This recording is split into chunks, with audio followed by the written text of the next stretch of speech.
So, Genestealer. I'll call you Dean. What are you exactly? I'm Genestealer. That explains who you are, not what you are. What are you? Am Genestealer. I hate you so much. What is it? I think it's adorable is what it is. But it's definitely a Xeno, so I could kill it. Bad, don't bother. It ain't really worth it. You can't get infected with anything unless I say you do. It's why Golok got killed twice. Who's Golok? An orc I met on Armageddon, but this isn't about him. We should talk about Genestealer since we have one here. Genestealer. Am Genestealer. Fuck you, whatever you are. Let's talk about the Genestealer Cults. Now, this faction has two army rules. One is just that you can bring Imperial Guards units into the army. So many points worth of your army, I think it's 1/4, but I'm not great at math. Now, I am looking at this before the Genestealer Codex comes out. It should be coming out in a couple of weeks at most, but apparently the Brood Brothers' ability to bring in other Imperial Guard units in is going to be removed from Genestealers as an army rule and is going to be specifically a detachment. Of course, this brings up a bit of a problem with the Genestealer Cults list, and if you look at their index and data sheets, you'll notice about half of them are character units, not infantry or battle line or just combat units. That's way too many characters, and the Brood Brothers is kind of necessary to fix that issue. The other one is a lot more complicated. I'll give the basic rundown of it. If you have a unit die in battle, you can roll a die. If it lands properly, you can place a token somewhere on the battlefield so far away from enemies. When certain conditions are met, you can then replace those units around that marker. This is called ambush. There's a lot to it, and I'm giving a short and dirty of it, but you can look it up yourself if you want more details. I want to point out that there's absolutely no limit to how many times this can be done on a single unit, which means if your rolls allow it, you can essentially have an unlimited number of units.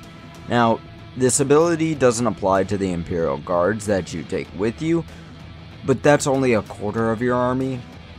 Their current detachment is called Ascension Day, which is when Genestealers get eaten by Tyranids. Unless they're not the right kind of Tyranids, then they fight.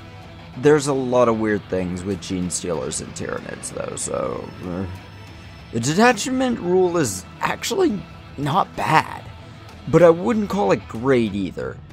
They came from below.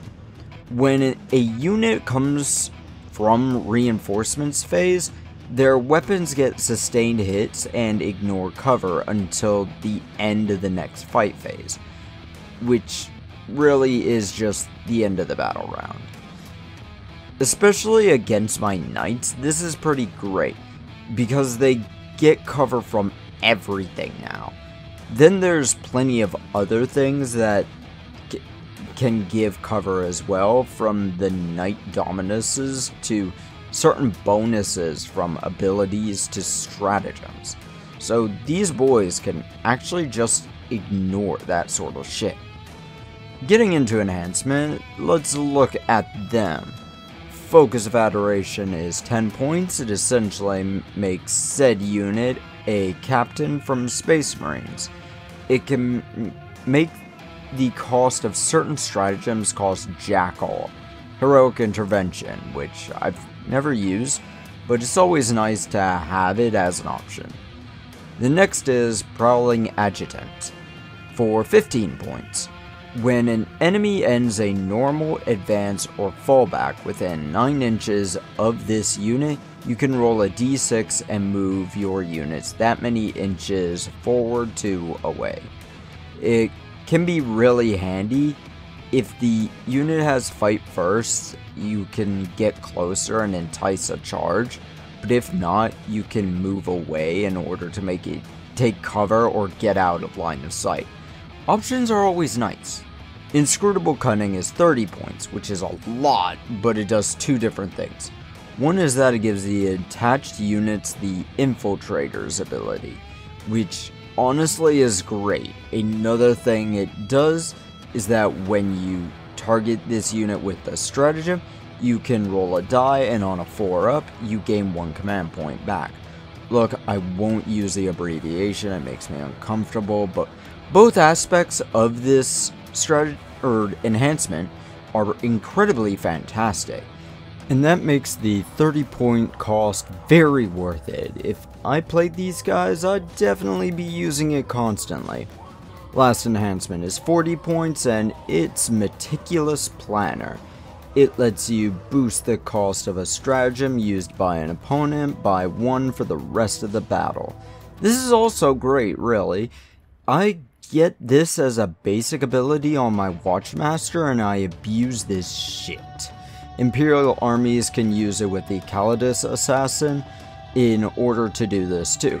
And that unit is always out on most websites. I need to get one.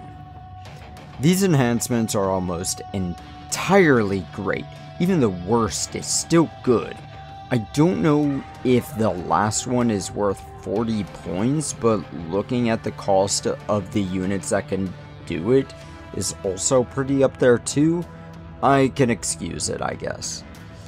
Now, let's look at stratagems. I want to point out, I just realized there's a few categories of stratagems and 3 different colors on the app, which shows whose turn you can use them on. Now, stratagem categories, I don't understand them. Categories never come up in any situation I've seen. I've heard that the battle tactics can be free under certain conditions.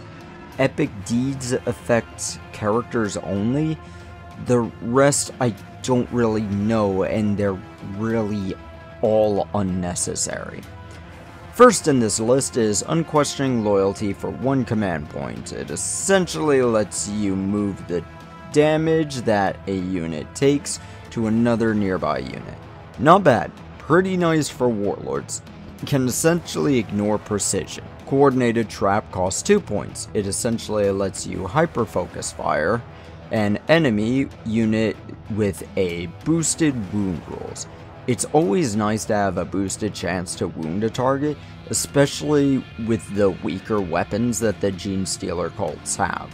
Tunnel Crawlers cost 1 point, and it lets units that are using Deep Strike set up 3 inches away from enemy units instead of 9 inches.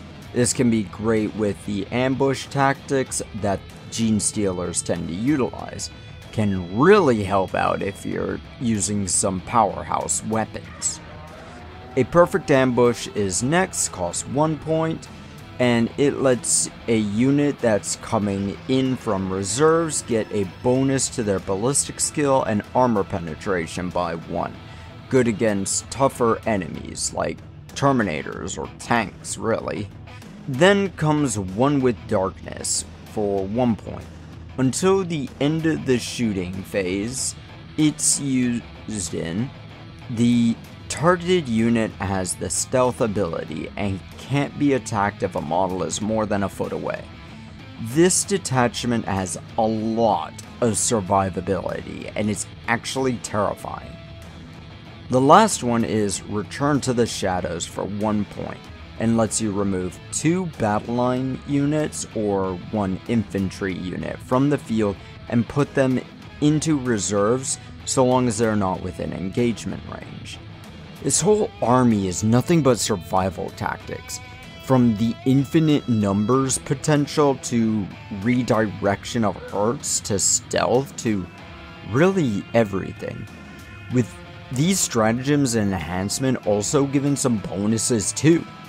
If you're playing a kill game, you're not going to have fun with this one. Now, I have to put together a Night Lancer before my competition at the end of the month, so shove off.